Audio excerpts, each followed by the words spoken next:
Hello friends, नमस्कार। मैं हूं आपका दोस्त मुकेश और आप देख रहे हैं पाई एजुकेशन।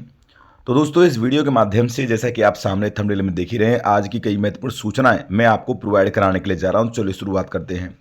दोस्तों, आप वीडियो देखते ज़रूर हैं लेकिन लाइक और शेयर नहीं करते हैं, तो प्लीज़ वीडियो को लाइक एंड शेयर करें ताकि हमें मोटिवेशन मिलता रहे और आपके लिए इंपॉर्टेंट अपडेट पहुँचती रहें। तो चलिए स्टार्ट करते हैं।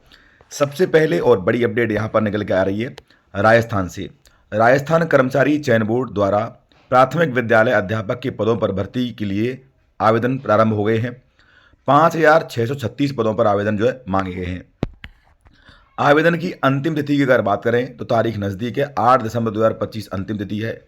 आयु सीमा की बात करें तो राजस्थान के कैंडिडेट्स के लिए अगर बात कर लेते हैं तो 18 वर्ष से 40 वर्ष है, जिसमें रिलैक्सेशन मिलेगा। और बाहर की अगर बात कर लेते हैं तो वहाँ के लिए ये जो आयु है वो फिक्स है।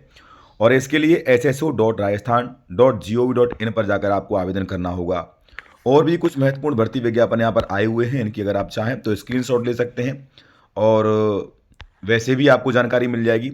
यहाँ पर आप देख सकते हैं रेलवे प्रकोष्ठ भर्ती उत्तर प्रदेश 4,116 पदों पर भर्ती विज्ञापन आया हुआ है, लेकिन ये अप्रेंटिसशिप के लिए है।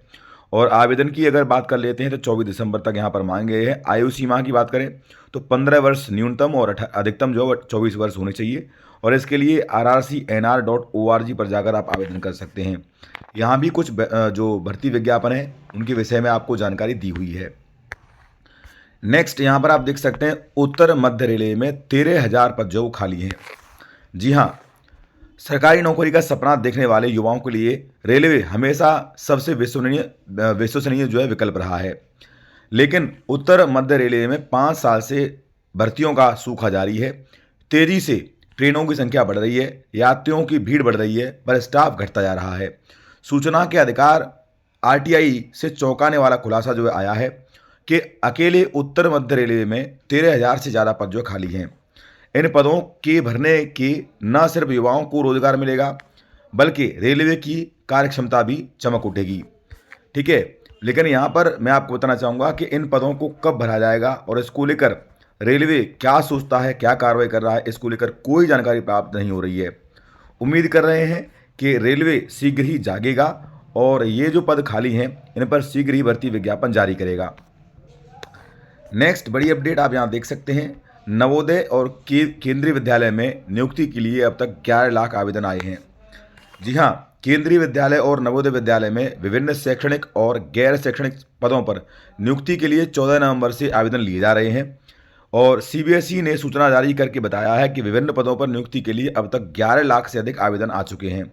इसके बाद भी कई आवेदक पोर्टल में आवेदन के समय दिक्कत आने, आवेदन की प्रक्रिया आगे नहीं बढ़ने की शिकायत लगातार ईमेल, आरटीआई ग्रीवांस पोर्टल और फ़ोन से कर रहे हैं। बोर्ड ने ऐसे आवेदकों को कहा है कि पोर्टल में किसी तरह की कोई दिक्कत नहीं है। बोर्ड ने स्पष्ट किया है कि ऐसा इसलिए हो रहा है क्योंकि उम्मीदवारों ने जो योग्यता चुनी है वह नोटिफिकेशन में अनिवार्य योग्यता के साथ मेल नहीं खा रही है। बोर्ड ने बताया है कि केवीएस यानी केंद्रीय विद्यालय संगठन और एनवीएस नवोदय विद्यालय संगठन में एक ही नाम के पदों की योग्यता में भी अंतर हो सकता है। ऐसे में बोर्ड ने आवेदकों को अधिसूचना को अच्छे से पढ़ लेने और बाकी सब चीज़ों के लिए सलाह दी है। सही योग्यता चुनने पर ही आवेदन जो आगे बढ़ पाएंगे। तो दिक्कत इसलिए हो रही है, ना कि इसलिए कि वहाँ पर कोई अन्य प्रॉब्लम है। अब एक और महत्वपूर्ण सूचना है, एसआई भर्ती का संशोधित परिणाम जारी कर दिया गया है। जी हाँ, कर्मचारी चयन आयोग ने 20 अक्टूबर 2025 को संशोधित दिल्ली पुलिस और सेंट्रल आर्म्ड पुलिस फोर्स यानी कि सीएपीएफ में सब इंस्पेक्टर एसआई भर्ती 2024 के अंतिम परिणाम की व्यापक समीक्षा के बाद संशोधित परिणाम बुधवार को जारी कर दिया है। आयोग का कहना है कि मूल परिणाम घोषित होने के बाद बड़ी संख्या में अभ्यर्थियों ने आपत्तियां दर्ज कराई थीं, जो सामान्य से कहीं अधिक थीं। इन आपत्तियों को गंभीरता से लेते हुए नोडल फोर्स यानी कि बीएसएफ के साथ मिलकर पूरे परिणाम की पुनः जांच की गई। ठीक है, समीक्षा के दौरान अभिलेख सत्यापन, एक मिनट, ठीक है, समीक्षा के दौरान अभिलेख सत्यापन, डिटेल्स मेडिकल एग्जामिनेशन जिसे हम डीएमई कहेंगे, रिव्यू मेडिकल एग्जामिनेशन आरएमई से जुड़े डेटा में विसंगतियां पाई गई। इसके बाद आयोग ने सभी त्रुटियों को ठीक करते हुए संशोधित परिणाम जारी कर दिया है। बाकी पूरी अपडेट के लिए अगर आप चाहें तो इसका स्क्रीनशॉट ले सकते हैं ताकि कम टाइम में आपको ज़्यादा जानकारी मिल जाएगी। नेक्स्ट अपडेट बड़ी खबर है उत्तर प्रदेश के उन कैंडिडेट्स के लिए जो कि बीएलओ के पद पर कार्य कर रहे हैं। तो उनके लिए उत्तर प्रदेश सरकार ने बड़ी घोषणा की है कि अब उनको मानदेय जो मिलेगा वो डबल मिलेगा। जी हाँ, मतदाता सूची में विशेष प्रगाढ़ पुनरीक्षण यानी कि एसआईआर के कार्य में लगे हुए बीएलओ का मानदेय दुगना हो गया है। उन्हें हर महीने 500 रुपये मानदेय दिया जाता है, अब इन्हें बढ़ाकर जो है 1000 रुपये कर दिया गया है।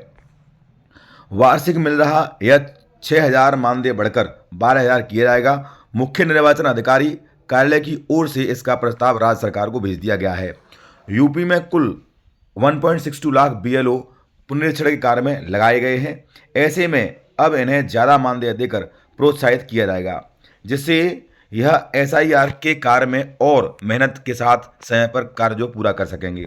मतलब आप समझ लीजिए कि सरकार ये सोचती है कि 500 के बजाय 1000 अगर कर दिया जाए तो यहाँ पर कार्य अच्छा होगा। यानी मात्र 500 में 500 को अगर 500 और बढ़ा दिया जाए, ठीक है, तो ऐसे में जो बीएलओ हों वो लालच में आकर और ज़्यादा कार्य आगे बढ़ाएंगे तेजी से। हालांकि कहीं ना कहीं इसका इफेक्ट जरूर पड़ेगा, लेकिन कितना पड़ेगा ये अब देखने वाली बात होगी। नेक्स्ट अपडेट यहाँ पर आप देख सकते हैं, दिसंबर के पहले सप्ताह तक अध्याचन भेजने की तैयारी है। ये खबर है आपके बिहार से टीआरई 4.0 को लेकर, जिसका इंतजार न सिर्फ बिहार में बल्कि अन्य राज्य कैंडिडेट भी कर रहे हैं। यहाँ पर आप देख सकते हैं शिक्षा विभाग ने टीआरई 4 की तैयारी शुरू कर दी है। तकनीकी तौर पर अभी तक 10 जिलों से रोस्टर क्लियरेंस आ चुका है। शेष जिलों को रोस्टर क्लियरेंस अतिशीघ्र भेजने के लिए कहा गया है। आधिकारिक सूत्रों के अनुसार दिसंबर प्रथम सप्ताह तक बिहार लोक सेवा आयोग को अध्याचन भेजी जा सकती है। इस टारगेट को लेकर विभाग ने इस दिशा में युद्ध स्तर पर कार्य शुरू कर दिया है। आधिकारिक जानकारी के अनुसार टीआरई 4 में करीब 26,000 शिक्षकों की नियुक्ति प्रस्तावित की गई है। इधर शिक्षा विभाग और बीपीएससी के बीच टीआरई 4 से जुड़े विभिन्न मसलों को लेकर एक अनौपचारिक बैठक होने वाली है। इसके बाद बीपीएससी को अधियाचना भेजी जाएगी। सरकारी जानकारी के अनुसार चुनाव की वजह से सारे डीएम निर्वाचन संबंधी कार्यों में व्यस्त थे, लेकिन अब क्योंकि वहाँ चुनाव कंप्लीट हो चुके हैं, बाकी सारी जो औपचारिकताएं थी वो भी पूरी हो चुकी हैं। ऐसे में अब सरकार ने टीआरई 4.0 की ओर अपना ध्यान आकर्षित किया है और शीघ्र ही अब आपको बिहार में 26,000 के समथिंग पदों पर भर्ती विज्ञापन देखने को मिल जाएगा, और जिसका इंतजार भी बिहार के साथ साथ अन्य राज्य कैंडिडेट भी कर रहे थे। और वैसे मैं आपको बताना चाहूँगा कि इंतजार तो उत्तर प्रदेश में भी हो रहा है, लेकिन पिछले 7 सालों से हमारी उत्तर प्रदेश सरकार केवल और केवल बयानों के आधार पर टिकी हुई है। उम्मीद है कि 2027 के चुनाव से पहले उत्तर प्रदेश में भी टेट और उसके बाद में जो सुपर टेट है या यूँ कहें कि अच्छे खासे पदों पर भर्ती विज्ञापन आपको देखने को मिल जाएगा। अगर आप चाहते हैं कि इनके संबंध में सूचना आपको मिलती रहे तो आप लोग हमारे चैनल से जुड़ जाइएगा। Thank you friends.